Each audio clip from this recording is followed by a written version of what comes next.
team match between my video lessons club and the chess.com and Español club. And I promised videos for anyone that won both their games. And patzertoNM, I like that title, handle Patzer International Master, submitted 2 games. Here's his first. And let's just have a look here and see what happens. Okay. So far, we're following opening theory. And this is the Tarrasch variation, Nd2. And there are many ways to play this. You can look up in a book, you can find all the lines, you can find them in a database. And, at some point, White is going to make a mistake and get himself in trouble. And, could mean that, he just didn't follow theory long enough. We'll talk about that just a bit here. So, it looks like, if you're playing White here, you have to be happy with your game.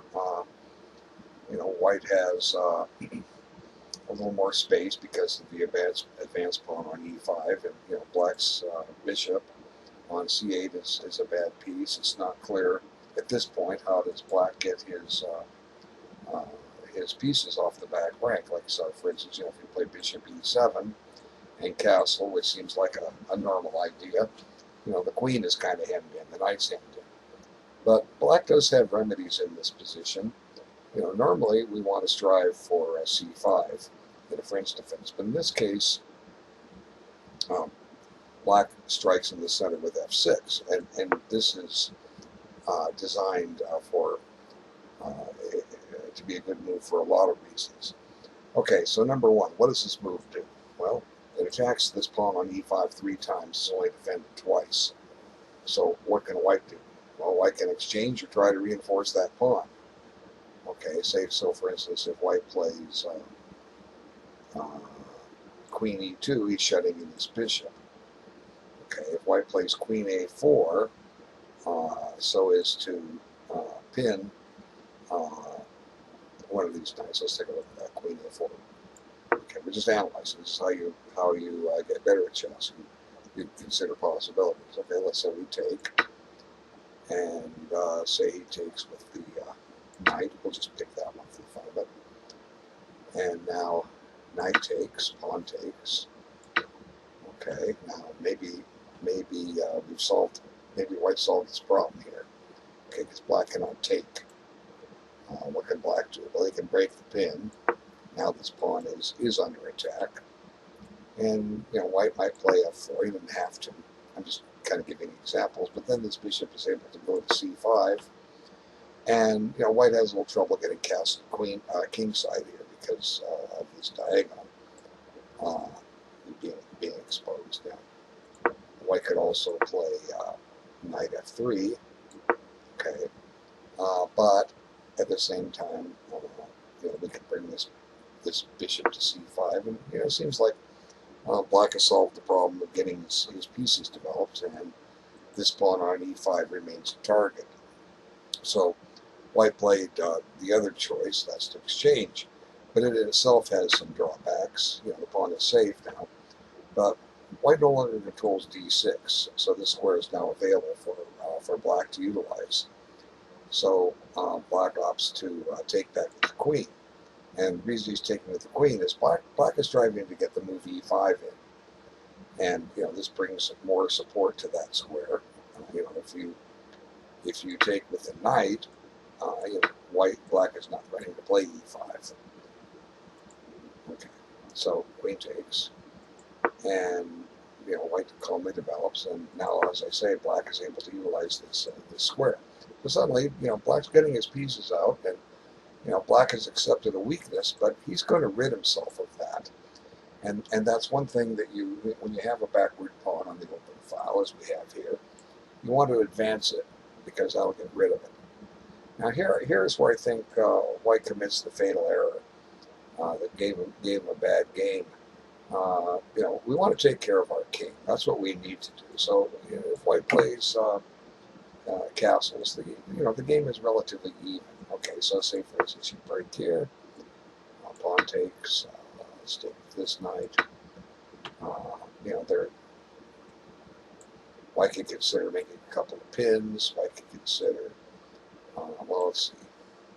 Now this bishop is going to be tempoed. So let's make a trade. And let's just pin that critter. Okay, now when when he castles, oh, we got a problem here. This is under attack, so maybe we don't want to. Maybe we don't want to pin. So let's just put the bishop back on E2, and maybe Black has some attacking chances.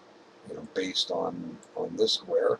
White could also consider bringing the bishop back to C2. And maybe at some point White will have attacking chances here. But, the game seems, roughly even.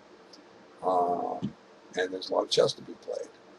But instead what White does is White wants to activate this bishop.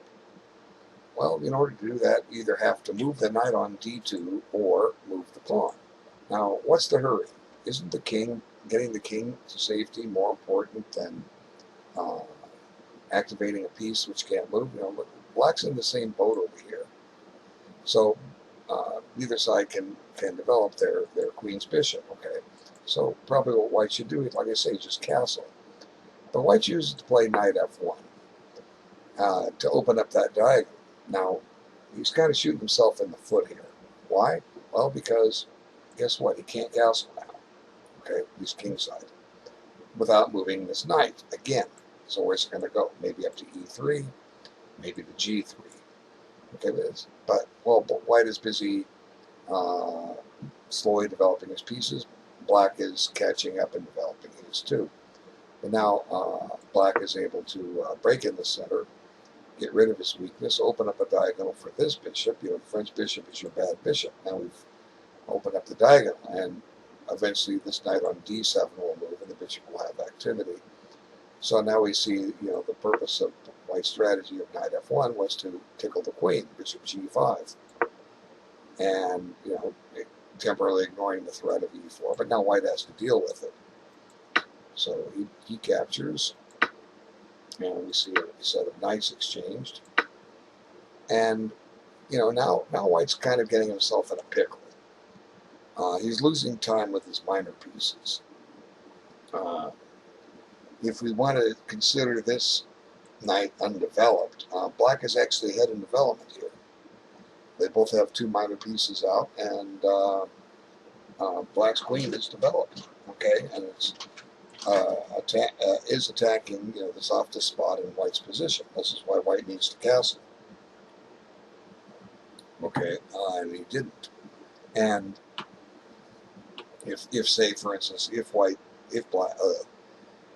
plays knight E3, I'm sure Black has many good moves, but Black could also pick up the bishop pair, and with the position opening up, this game is going to become in Black's favor off of her in a hurry. Okay, so we could say that White's strategy has backfired against him. So if you want to keep the bishop, probably E2 is the safer square. But White opts to put it here, and Black just continues with what he wants to do. Now he's threatening a checkmate. We can't expect to win the game by a checkmate, but now White must take some measures here, and White's really pretty much in trouble here. There's not really a series of good moves here. Like for instance, let's see, bishop E3. We'll pick that for an example. What if he plays bishop E3? There is, Black's pieces are coming into play. Bishop G4. And as we'll see, there's a problem with pushing F3. So where are you going to put the queen? You want to put it on D2? Black's position is just becoming overwhelming here. This has threats of knight here, chasing the queen again, capturing down here. He's getting the bishop pair, other attacking moves. White's in trouble here. So White chooses to play queen E2, and now black plays bishop G4 with tempo. And here, I think white's game is pretty much hopeless, but after F3, black just has a sacrifice. And you have to analyze this and analyze it carefully. The first part is a tactic, but we have to examine all possible replies, or we'll get a boomerang against us. Okay, so black sacrificed the piece. What does this do? Well, now one thing, it opens up this file. The queen is in front of the king, and here we have an uncastled king, and this is check. Okay, now black has a fork. He's attacking the queen. He's attacking the rook. But white has an attacking move of his own. Now white's threatening checkmate. Okay, so black needs to deal with that, but before he does, he just throws a check, gets his last piece into play.